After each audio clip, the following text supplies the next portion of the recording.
फिर लो एक वापस एक चीज है, एक रानी है, रूठी रानी के नाम से जानते हैं। हालांकि अभी जब मैं पिछली एक क्लास में पढ़ा रहा था तो मैंने बताया था कि मेवाड़ में एक राजा जी हुए थे जयसिंह, और जयसिंह की एक परमार वंश की रानी थी कोमला देवी, उनको भी रूठी रानी कहा जाता है, और जयसमंद के पास में उसके महल बने। पर फिर भी अपने राजस्थान की हिस्ट्री में जिस रूठी रानी का नाम लेते हमारे जो दिमाग के अंदर थी वो मालदेव की रानी थी। एक कहानी है, सुनिए आप। हुआ यूं कि जब मालदेव इधर उधर आसपास में अटैक कर रहा था, जब उसने नागौर, अजमेर, जालोर सब जगह अटैक किए, बीकानेर, बहादुराजून, रायपुर सब पर अटैक किया, तो उसने जैसलमेर पे भी अटैक किया। और जैसलमेर में उस समय एक राणा जी हुआ करते थे, लूणकरण, लूणकरण भाटी, भाटी राजा हुआ करते थे यहाँ पे, भाटी वंश हुआ करता था। लूणकरण भाटी पे भी हमला कर दिया। जैसलमेर वाले भाटी को लगा यार पार पड़ेगी नहीं, और कहते हैं उन्होंने जैसे तैसे करके पैसे टक्के दे के यहाँ से मालदेव को वापस भेज दिया था। फड़ौदी वाले किले विलेन दे दिए थे, भाई तू चला जा यार, वापस चला जा, ये वाला एरिया लेके हमारी लड़ाई करने की हिम्मत नहीं। मालदेव एक बार तो एरिया वगैरह लेके वापस आ गया था। अब जैसलमेर वाले भाटियों ने आपस में बैठ के सोचा कि यार आदमी एक बार पैसे लेके या एरिया लेके चला गया, इस बात की क्या गारंटी है कि दोबारा नहीं आएगा। और हमने इतिहास के अंदर देखे, मैंने बताया था आपको कि गुजरात वाले बहादुर शाह को कर्मावती ने रणथंभौर का किला दे दिया था, फिर भी अगले ही साल उसने अटैक कर दिया था। तो यार ऐसे तो पार पड़ेगी नहीं, कोई परमानेंट इलाज करना पड़ेगा। क्या परमानेंट इलाज किया जाए? परमानेंट इलाज तो युद्ध, युद्ध किया जाए। किसी ने कहा यार युद्ध करेंगे तो मालदेव अपना परमानेंट इलाज कर देगा, वो शक्तिशाली आदमी। तो क्या किया जाना चाहिए? लूणकरण की बेटी थी एक उमादे, उमादे नाम की राजकुमारी थी, बेहद सुंदर राजकुमारी। दे का मतलब देवी है भाई, अपने राजस्थानी में देवी लिखते थे। कई राजकुमार उससे शादी करना चाहते थे, और किसी ने सलाह दी कि क्यों ना उमादे की शादी मालदेव के साथ कर दी जाए। उमादे सुंदर राजकुमारी है, उसके लिए योग्य वर की जरूरत है, और मालदेव से ज्यादा योग्य वर कौन हो सकता है? उत्तर भारत का सबसे शक्तिशाली राजपूत राजा था, यदि मालदेव के साथ में अपने रिलेशन हो जाएंगे, बेटी को अच्छा घर मिलेगा और अपना जवाई बन जाएगा, फिर तो क्या ही हमला करेगा, अपने लिए आक्रमण भी समाप्त हो, ये भी समाप्त। लूणकरण जी ने हाँ बदली कि भाई ठीक, शादी कर देते हैं। मालदेव के पास में समाचार भेजा गया कि साहब जैसलमेर वाली अपनी राजकुमारी उमादे की शादी आपसे करना चाहते हैं, क्या आप तैयार हैं? मालदेव जी तैयार ही बैठे। मालदेव जी ने कहा साहब पक्का, मैं तो कर लूंगा, सुंदर राजकुमारी से क्यों नहीं शादी करना चाहिए। कहते हैं मालदेव जी यहाँ से बारात लेके जैसलमेर गए, खूब बड़ी सी बारात गई, थे बड़े राजा की बारात जाए तो जानी थी। तो अभी भी अपने गांव में रिवाज होता है कि जब बारात जहां पे रुकती है, डेरा बोलते हैं, डेरा, आप डेरे कैसे समझोगे, कोई इंग्लिश मीडियम वालों के समझ नहीं है, शहर वाले टावरों के। राजकीय प्राथमिक विद्यालय गांव में तो उसी में रुकती है आजकल तो जाके। मैरिज गार्डन टाइप का कर दो जी, होटल कर दो जहां पर आप बारात को रुकवाते हो, तो डेरा बोलते हैं उसको। तो कोई ना कोई जगह होती है जहां पे बारात को रुकवाते हैं। तो पहले ऐसा हुआ करता था गाँव में, तो अभी भी होता है कि जहां भी बारात रुकती है, वो जो डेरा होता है उसको देखने के लिए महिलाएं जाती है। और जब महिलाएं वो डेरा देखने के लिए जाती है, उस समय गीत गाती है, जिस गीत का नाम है जल्ला। सुनना, आप घर में मम्मी से पूछना कि जल्ला गीत कब गाया जाता, तो आपको बताएंगे कि जब बारात का डेरा देखने के लिए जाते हैं उस समय गीत गाया जाता है। याद रखना थोड़ा कि बारात का डेरा देखने जाते समय। तो भाई जैसलमेर की सारी महिलाएं जो थी वो बारात का डेरा देखने के लिए चली गई। राजकुमारी उमादे ने जब ये सुनी कि मेरी बारात इतनी बड़ी आई है, इतने हाथी इतने घोड़े आए, तो उसके मन में भी चाहो कि मैं भी मेरी बारात का डेरा देखूं कहाँ रुकी हुई है, पर दुल्हन घर से बाहर कैसे निकले। मुझे लगा क्यों ना मैं जैसलमेर के किले के ऊपर जाके, और वहां से तो सब कुछ दिखेगा, और वहां से मैं डेरा देख लेती हूँ। तो जब जैसलमेर के किले की सीढ़ियां चढ़ रही थी, तभी उसने अचानक एक रूम के अंदर लड़ाई की आवाजें सुनी। उसने कान लगाया तो पता चला कि उसके मम्मी पापा आपस में लड़ रहे थे। और लूणकरण भाटी अपनी पत्नी से कह रहा था, अपनी रानी से कह रहा था कि आज मालदेव जैसे फेरों के लिए आएगा, मैं मालदेव को पकड़ के मार दूंगा। और रानी बेचारी के क्यों मार दोगे, बेटी का सुहाग है अपने, आप ऐसे कैसे मार सकते हो? और उसने कहा नहीं, कोई सुहाग वहाग नहीं, ये मंगता थोड़े दिन पहले अटैक करने के लिए आया था अपने, और ये तो दबाव में आके शादी करनी पड़ रही है, वरना मैं शादी आज करूं कल करूं। अब ऐसे तो इसको प्रत्यक्ष युद्ध में तो मार नहीं सकते, डायरेक्टली तो इसको मैं मार नहीं सकता, इसलिए आज मौका है, फेरों में तो अकेला आएगा, अकेला आएगा तब मैं मार दूंगा इसको, और यदि तूने किसी को बता दिया तो देख लेना पहले तेरे को मारूंगा। बेचार रानी डरी हुई, क्या करे पर पति के सामने। जब उमादे ने बाहर ये सब बातें सुनी, उमादे को लगा अब क्या किया जाए। एक तरफ मेरे पिता है जो मेरे होने वाले पति को मारना चाहते हैं, एक तरफ मेरे पति हैं जिनको इस धोखे की जानकारी नहीं है, मुझे क्या करना चाहिए इसमें। और फिर उसे लगा कि किसी हिंदू लड़की के लिए सगाई अपने आप में आधा विवाह होता है और मुझे मेरे पति का साथ देना चाहिए। और कहते उसने नीचे आके एक लेटर लिखा और गुपचुप तरीके से मालदेव के पास पहुंचाया कि मालदेव जी, आज जब फेरों में आओ तो थोड़े सावचेत रहना, क्योंकि मेरे पिता आप पर हमला कर सकते हैं। मालदेव जी ने लेटर पढ़ा और मालदेव जी राजी हुए। उनका रानी हो तो ये हो कि सगाई हो रखी है, शादी अभी तक हुई नहीं, फिर भी मेरा साथ देने के लिए तैयार है। उन्होंने वापस समाचार भेजा कि थैंक यू, जैसे तुम वैसे नहीं मरता इनसे, पर तुमने थोड़ा सावचेत कर दिया तो और ठीक है। और अब मालदेव जी ने अपने साथ में जो बाराती गए हुए थे उनमें से 2 ढंग के बॉडी बिल्डर से छांटे और उन बॉडी बिल्डर को कहा कि तुम दोनों का एक ही काम, आज लूणकरण को फेरों में मत आने देना जब तक मेरे फेरे नहीं हो जाए, बाकी मैं देख लूंगा। उन्होंने कहा ठीक है। मालदेव जी गए तोरण मारने के लिए। तोरण की सारी रस्में खत्म हुई, मालदेव जी अंदर फेरों के लिए गए, बाकी वाले बाराती महफिल के अंदर जाके बैठे, पार्टी सार्टी चलने लगी। लूणकरण जी भी इधर उधर अब तक तो बिजी थे। लूणकरण जी ने कहा अच्छा, मालदेव अकेला अंदर चला गया। तब लूणकरण जी घर के अंदर जाने लगे और वो जो 2 राठौड़ इधर से गए हुए थे, बाराती इधर से, थोड़े बॉडी बिल्डर जिम विम जाने वाले से थे, उन्होंने लूणकरण जी को कहा, अरे लूणकरण जी किधर जा रहे हो अंदर? वो ताक में बैठे थे तैयार। लूणकरण जी ने कहा मैं तो अंदर जा रहा हूँ फेरों। अरे क्या फेरों के अंदर जा रहे हो, यहाँ बैठो, 2-4 पेग सेक लो हमारे साथ के अंदर।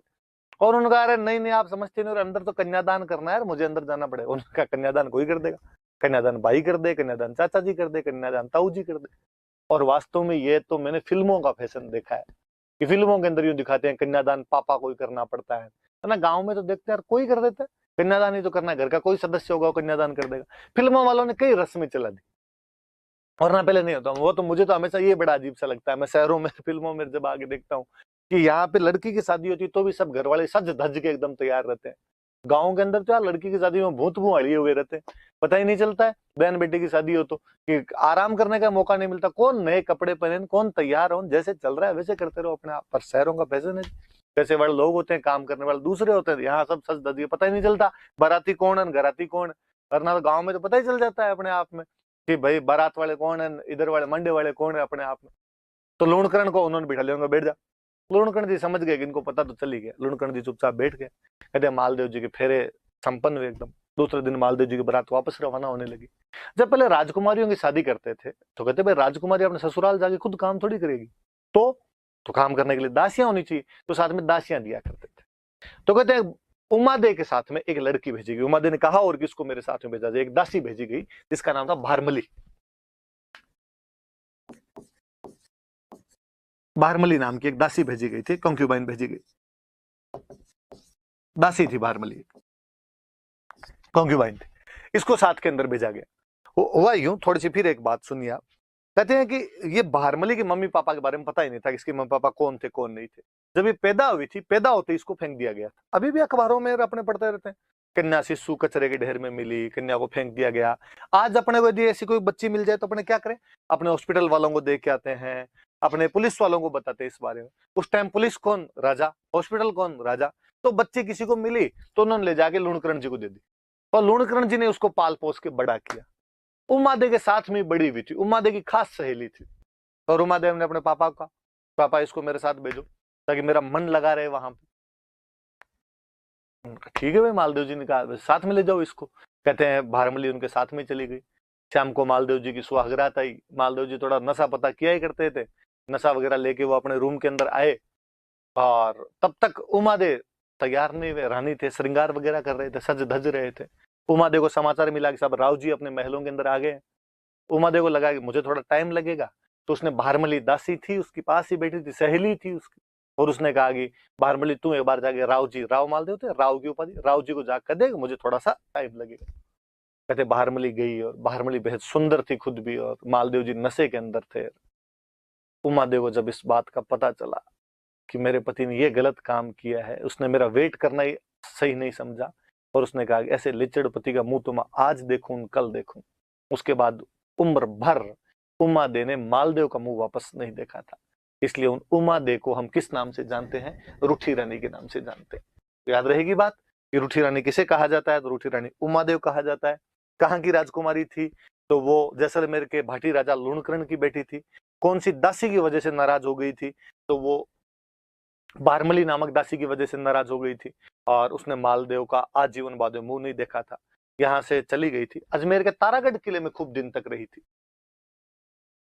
कहते हैं शेरशाह सूरी वाला जब अटैक हुआ था तब तारागढ़ खाली करवाया था, तब बाद में जोधपुर के पास में किसी गांव के अंदर आके रहने लग गए थे। कई दिन बाद में एक बेटा गोद ले लिया था, मालदेव का बड़ा ही बड़ा बेटा था राम सिंह, दूसरी किसी रानी से राम सिंह हुआ था, उसको गोद ले लिया था और उसके साथ में गुंदोज रहे थे। बाद में फाइनली केलवा चले गए थे, मेवाड़ में जगह पड़ती है केलवा, वहां चले गए थे। पर कहते हैं कि जब मालदेव जी की मृत्यु हुई थी और जब केलवा में उमादेव थे, वहां पर उनको समाचार मिला कि भाई मालदेव जी की मृत्यु हो गई, तो उमादेव वहां पर उनके साथ में सती होते हैं। मालदेव जी की पगड़ी भेजी गई थी और उस पगड़ी के साथ में सती हो गए थे। और उन्होंने कहा भाई वो बेलखना था, उसने अपने पति होने का धर्म नहीं निभाया, उसने गलती की, बाकी मैं पत्नीव्रता नारी हूं, मैं अपने पत्नी होने के सारे धर्म निभाऊंगी। और वो मालदेव जी के साथ में बाद में सती हो जाते हैं। उस उमादेव जैसी पतिव्रता नारी को हम आज भी याद करते हैं, उसके स्वाभिमान को याद किया जाता है। क्या स्वाभिमानी महिला थी जिसने गलत बात की, पति की गलत बात को स्वीकार नहीं किया तो नहीं किया और आजीवन अपने पति से अलग रही। इसलिए हम उसको किस नाम से जानते हैं? रूठी रानी के नाम से जानते हैं। अजमेर के तारागढ़ किले में रही थी, बाद में फाइनली लास्ट में तो राम को लेके केलवा चली गई थी और केलवा में वहां अपने पति की पगड़ी के साथ में क्या हो गई थी? सती हो गई थी। मूल तो कहानी ये है। फिर भी थोड़ी सी से जुड़ती हुई एक बात हो रही है, आगे थोड़ी सी बात सही आपको समझ में आएगी, मैं फिर आपको बात बताता हूँ। देखो, कहते हैं कि उमादेव जब यहाँ जोधपुर के आसपास में कोसाना कोई गांव था, वहां पर जब रह रहे थे, तब एक दिन मालदेव जी को लगा कि यार मेरी गलती थी यार, मेरी गलती की वजह से उमादेव वापस चले गए, इसलिए उमादेव को मना के वापस लाया जाना चाहिए। और मालदेव के दरबार में एक बहुत अच्छे कवि हुआ करते थे, ईसरदास जी। और मालदेव ने ईसरदास जी को कहा, ईसरदास जी यार आप जाओ और जाके उमादेव को मना के लेके आओ। ईसरदास जी गए और ईसरदास जी ने जाके उमादेव को मना भी लिया और कहा आपको वापस चलना चाहिए, वापस चल के मालदेव जी के पास रहना चाहिए। उसने कहा नहीं, एक बार जिस आदमी को छोड़ के आ गई उसके पास वापस मैं तो आज जाऊं कल जाऊं, और फिर मैं वापस गई तो क्या इज्जत रह जाएगी? लोग कहेंगे कि पहले तो मुंह सुजा के गई थी और एक बार मनाया देते हैं वापस आ गई। सरदार जिनका आ रहे ऐसी कोई बात नहीं है ना, आपको बाकायदा पटरानी का दर्जा दिया जाएगा, मालदेव आपसे माफी मांगेगा, 10 लोगों के सामने माफी मांग लेगा, आपकी इज्जत को बरकरार रखा जाएगा। उमादेव ने कहा कि देखो बाढ़ जी आप कह रहे हो तो मैं साथ चल लूंगी, पर मेरी इज्जत में तनिक भी कमी नहीं आनी चाहिए। सरदार जी ने कहा मेरी गारंटी, आप तो साथ चलो। उमादेव को लेके वापस आ रहे थे, रानियां पालकी में बैठ के आया करती थी, उमादेव पालकी में बैठ के आ रहे थे। कह इधर बाकी रानियों को जब पता चला कि उमादेव आ रही है तो उनको लगा उमादेव पटरानी बनेगी, अपनी जो वैल्यू खत्म हो जाएगी पूरी की पूरी। तो उन्होंने एक कवि और हुआ करते थे, ईसरदास जी के अंकल थे आसानंद जी। और आसानंद जी का, आसानंद जी ये तो एक महिला का अपमान है ना, एक बार जो यूं नाराज होकर चली गई अपने पति से, वो वापस थोड़ी आए कोई। आसानंद जी ने कहा सही है, उमादेव को नहीं आना चाहिए, मालदेव जैसे आदमी के पास तो कतई नहीं आना चाहिए, इसने गलती की थी उनके खिलाफ, तो आपको समझाना चाहिए। आसानंद जी ने कहा पक्का। और कहते हैं आसानंद जी जिधर से उमादेव की पालकियां आ रही थी उधर बाहर जाके खड़े हो गए, और जैसे ही उमादेव की पालकियां पास है, आसानंद जी ने जोर जोर से एक दोहा बोला, मान रखे तो पीऊ तज, पीऊ रखे तज मान, दो दो गेंद ने बंद हु एक एक खंबू ठाण। मतलब कि मान रखे तो पीऊ तज, मान मतलब सम्मान, पीऊ मतलब पति, यदि सम्मान चाहिए तो पति त्याग दो, पीऊ रखे तज मान, पर यदि पति चाहिए तो सम्मान त्याग दो, मतलब दोनों में से एक मिलेगा। मालदेव जी मिल गए तो इज्जत नहीं मिलेगी, इज्जत मिलेगी तो मालदेव जी नहीं मिलेगी। कि आज उमादेव की इज्जत है कि उमादेव वह रानी है जो अपने पति को ठोकर मार के चली गई, जिसने मालदेव जैसे शक्तिशाली सम्राट को और ठुकरा दिया, जिसने 9 कुंटी मारवाड़ का राज्य त्याग दिया। और आज उमादेव के गीत गाए जाते हैं, दोहे बोले जाते हैं, तो इज्जत तो है लेकिन पति नहीं है उसके पास में। यहां आगे तो पति तो मिल जाएगा, पर ये जो इज्जत अब मिली हुई ये नहीं मिलेगी वापस। दो दो गेंद न बंद हु, गेंद का मतलब होता है हाथी, दो दो हाथियों को नहीं बांधा जा सकता, एक एक खंबू ठाण, एक ही खंबे के ठाण पे, एक ही स्थान पे दो दो हाथियों को आप नहीं बांध के रख सकते, वो आपस में लड़ेंगे। इसलिए इज्जत या पति में से एक चीज जो आपको प्यारी हो वो मिल सकती है, दोनों एक साथ तो नहीं मिलेगी। और उमादेव ने जैसे ही ये दोहा सुना उनके झाड़ झाड़ उठी और वो यहाँ से वापस चले गए थे। कहते हैं उसके बाद वापस वो यहाँ पे नहीं है। थोड़ा सा और मैं कहानी को थोड़ा और आगे बढ़ाऊं। कहते उमादेव का किस्सा तो उसके बाद खत्म हो गया, पर भारमली तो अभी तक मालदेव के पास ही रहा करते थे। एक दिन जैसलमेर की तरफ बिजलियां चमके और भारमली एक टक उधर देखे। मालदेव जी ने भारमली से पूछा कैसे, जैसलमेर की याद आ रही है, पीहर की याद आ रही है? उसने कहा याद तो खूब ही आ रही है, तुम्हें जाना चाहिए जैसलमेर, जाके आना चाहिए। उसने किस मुंह से जाऊं मैं, मेरी वजह से उनकी राजकुमारी घर छोड़ के चली गई, आज मैं जाऊंगी तो मुझे वो क्या कहेंगे? उनका तेरे को कहेंगे मतलब जैसलमेर वालों की इतनी औकात कि तेरे को उल्हाने दे दो, तेरे को ओढ़ में देंगे वो, तू कल जा। और कहते भारमली को भेजा, मालदेव जी ने लिख के भेजा जैसलमेर वालों, यदि बारमली के साथ कुछ भी ऊंच नीच हुई तो देख लेना। अब बारमली वहां पे जैसलमेर गई, अपने पीहर पीहर ही था एक तरीके से, वहीं पली बड़ी थी, वहां जाके रहने लगी। कहते वहां का जो राजकुमार था, वैसे तो ऑलरेडी शादीशुदा आदमी था, 3 रानियां थी उसकी, पर बारमली बेहद सुंदर थी। वो बारमली के चक्कर काटे, आसपास घूमे बारमली के। उन तीनों रानियों को डर महसूस हुआ, उनको लगा कि ये बारमली इसको और चक्कर के अंदर लेगी। तीनों बैठ के आपस में बातचीत की। उनमें से एक रानी थी, उस जैसलमेर वाले राजकुमार की जो एक रानी थी, वो बाड़मेर में एक जगह पड़ती है कोटड़ा, वहां कोटड़ा का जो सामंत था बाघ सिंह, उसकी बहन थी। बाघ सिंह को कह दिया बागा, और कोटड़ा का था इसलिए हो गया कोटड़िया। उस बाघे कोटड़िए की बहन थी। बागा कोटड़िया धड़ाईती आदमी था। धड़ाईती मतलब जो दिन दहाड़े धाड़े मार ले, डाकू टाइप का आदमी था, पर था रॉबिन हुड।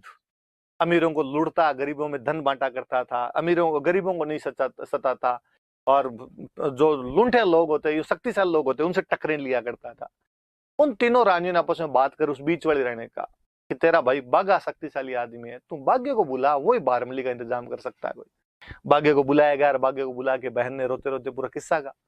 बहन ने कहा वैसे तो आप सब जानते ही हो, और मैं क्या बताऊं, ये बारमली पहले हमारी ननद का घर खराब करके आई है, और अब आप पूछो ही मत। आपके जो जीजाजी है, हमारे जो पति है, वो एकदम बॉर्डर लाइन पे हैं, कभी भी उधर जा सकते हैं, प्लीज आप कुछ कीजिए। बागे ने कहा ठीक है, ये छोटी सी बात है, कल एक काम करना, कल जब मैं वापस जाऊं तो सीख देने के लिए तू मत आना, बारमली को भेज देना। सीख देना समझते हो? अभी भी घरों में अपने रिवाज होता है कि कोई मेहमान आया हुआ होता है तो जब दूसरे दिन जाता है तो तिलक विलक निकाल के उसको सीख देते हैं। विशेषकर जब भाई बहन के घर गया होता है तो बहन तिलक वगैरह निकाल के उसको वापस जो भेजती है उसको सीख देना कहते हैं। उसने कहा ठीक। दूसरे दिन बागा सुबह सुबह उठा, उठते ही बिना चाय पानी पी के ऊंट पे जाके बैठा अपने।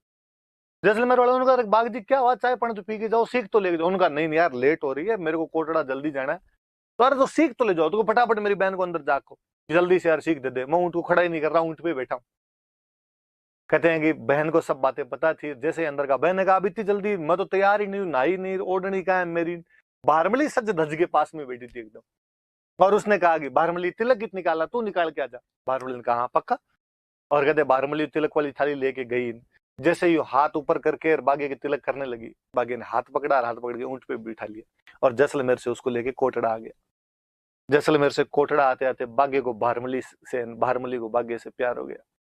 मतलब राजस्थान की बेहतरीन लव स्टोरी है। इतनी अच्छी लव स्टोरी नहीं मिलेगी कहीं पे कि बागा बारमली एक दूसरे के लिए जीते, एक दूसरे के लिए मरा करते थे। जहाँ एक दो है अच्छा सा, जहाँ तरवरता है मोरी और जहाँ सरवरता है हंस, जहाँ बागोता है बहरमल, जहाँ दारूता है मंस। कि जहां जहां तरवर मतलब पेड़ है वहां वहां मोर मिलेंगे, जहां जहां सरोवर तालाब है वहां वहां हंस मिलेंगे, जहां शराब होगी वहां मांस आएगा, जहां बागा है वहां पे बहरमली रहेगी। मालदेव के पास समाचार पहुंचे कि साहब बागा कोटड़िया बारमली को लेके भागा, और मालदेव ने कटकटाए दांत। उसने कहा यार उमा दे गई वो गई, बारमली को और ले गए। और उसने कहा अटैक करो। भाग्य की इतनी क्या औकात कि ऐसे मेरी दासी को उठा के ले जाए। लोगों ने समझाया कि साहब अटैक मत करना, बागा डाकू आदमी है, दढ़ाईती है, इधर उधर भाग गया, हाथ नहीं आया तो अपनी बेइज्जती कि 9 कुंठी मारवाड़ के राजा की सेना गई और पकड़ी नहीं पाई। दूसरी बेइज्जती ये कि साहब दासी के लिए हमला कर दिया। तो उसने कहा तो और कोई तरीका देखा जाए। तो मालदेव को अचानक याद है, मालदेव ने कहा उस दिन जब उमादेव वापस आ रहे थे तो सामने बैठ के वहां पे, और वो दोए कौन बोल रहा था रे? वो तो आसानंद जी थे। तो आसानंद जी जब आपकी वजह से उमादेव वापस नहीं आ पाए तो बारमली को आप लेके आओगे। आसानंद ने कहा पक्का, ये मेरी गारंटी। कहते आसानंद जी बागे के पास बारमली लेने के लिए वापस गए। बागे ने जैसे ही सुना कि साहब आसानंद जी जैसा महान विद्वान मेरे पास मिलने के लिए आ रहा है, वो गुण ग्राहक आदमी था। 3 कोस सामने, 9 किलोमीटर सामने गया आसानंद जी के, दंडवत साष्टांग प्रणाम किया उसने जाके। धन घड़ी धन भाग कोटड़े की धरती के, जो आप जैसा महान विद्वान हमारे पास आए और लेके आया उनको, बहुत सेवा करे उनकी, अच्छे अच्छे शिकार करके लाए उनके, अच्छा खाना पीना खिलाए, बारमली भी अच्छे अच्छे पकवान बनाए, आसानंद जी को खिलाए। आसानंद जी ने जब देखा कि बाघा मेरा इतना ध्यान रखता है, उन्होंने जब देखा कि भारमली बाघा से इतनी बेहनतिया मोहब्बत करती है, आसानंद जी वापस गए नहीं। आसानंद जी कहते हैं वहीं रहने लगे थे, बाघा भारमली के पास ही रहे थे।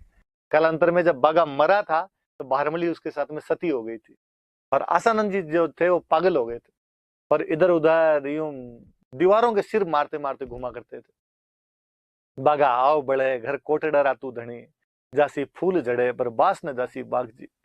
कि हे बागा, जिस प्रकार फूल झड़ जाता है पर उसकी सुगंध नहीं जाती, वैसे हे कोटड़े के धनी बागा, तू चला गया पर तेरी याद मेरे मन से अभी तक नहीं जाती। कहते हैं उधर पास में पाकिस्तान में अमरकोट रियासत पड़ती थी, वहां के कोई राणा जी थे, और किसी ने जाके उन राणा जी का आसानंद जी जैसा महान आदमी घूम रहा है, आपको कुछ ना कुछ करना चाहिए। कहते वो आसानंद जी को अपने पास लेके चले गए और अपने पास में रखते, खूब ध्यान रखते, जीव रखते पूरा। पर आसानंद जी बात बात में बातें वैसी करते सारी की सारी, कि बागा ऐसे था, बागा ऐसे था। उसको बेचारे को ये सहन है, तो लग रहा है मैं राणा और मेरे मुंह के सामने किसी छोटे मोटे सामंत की क्या बात हो। उसने कहा था साहब इतना क्या बागा बागा लगा रखा है, उसका नाम लेना बंद ही नहीं करते, ऐसे कि आप आजीवन बागे का नाम लेते रहोगे। आसानंद जी का जब तक है जान तब तक तो बागे का नाम छूटेगा नहीं। उसको बड़ो ईगा हर्ट हुआ, उसको ईगो हर्ट हुआ उसका। और कहते उसने आसानंद जी के पोते को बुलाया और आसानंद जी के पोते को बुला कहा यदि तेरे दादाजी एक पूरी रात बागे का नाम नहीं ले तो मैं हर 1 घंटे पे 1 लाख सोने के सिक्के दूंगा। पोते ने सोचा यार 7-8 घंटे की रात तो पक्की, 7-8 घंटे सोने के सिक्के का जुगाड़ हो जाए, 7-8 लाख सोने के सिक्कों का जुगाड़ हो जाएगा, 7-8 पीढ़ियां तिर जाएगी। और उसने अपने दादाजी को जागी कहा कि ये बात। दादाजी ने कहा देख पोते, पार तो नहीं पड़ेगी, बागा मेरे जीव की जड़ी है, कहीं अंदर बसा हुआ है, बागे को मैं कैसे भूल सकता हूँ, फिर भी तू कह रहा है तो आई विल ट्राई। बिठाया साहब आसानंद जी का, आपका समय शुरू होता है अब। डोकरे ने कई देर तक तो जैसे जैसे दांत किटकिटाए, नहीं बोलना नहीं बोलना नहीं बोलना, पर फाइनली रहा नहीं गया और थोड़ी देर के अंदर दो बोलने शुरू किए। थोड़ थोड़ पग दौड़ करस्या पेट रहे कारण है, रात दिवस राठौड़ बिसरिया नहीं बाग जी। ये पेट की लड़ाई तो आदमी कहीं पूरी कर लेगा, ये पैसे टक्के की लड़ाई तो कहीं कमाई करके मांग के कैसे पूरी की जा सकती है। इस पेट की लड़ाई के लिए बागा तेरे को कोई कैसे भूल सकता है। पोते ने माथा पीट लिया। फाइनली आसानंद जी वैसे बागा को याद करते करते बाद में एक्सपायर हुए थे। तो क्या बागा भारमली की प्रेम कहानी है, क्या बागा और आसानंद जी की दोस्ती है। इतिहास ऐसी कई कहानियों और ऐसी कई दोस्तियों से भरा पड़ा है। खंगाल खंगाल के निकाले जाए तो ऐसे ऐसे प्रसंग उठकर सामने आते हैं कि असंभव होता उन चीजों पे, क्या लोग रहे थे वो।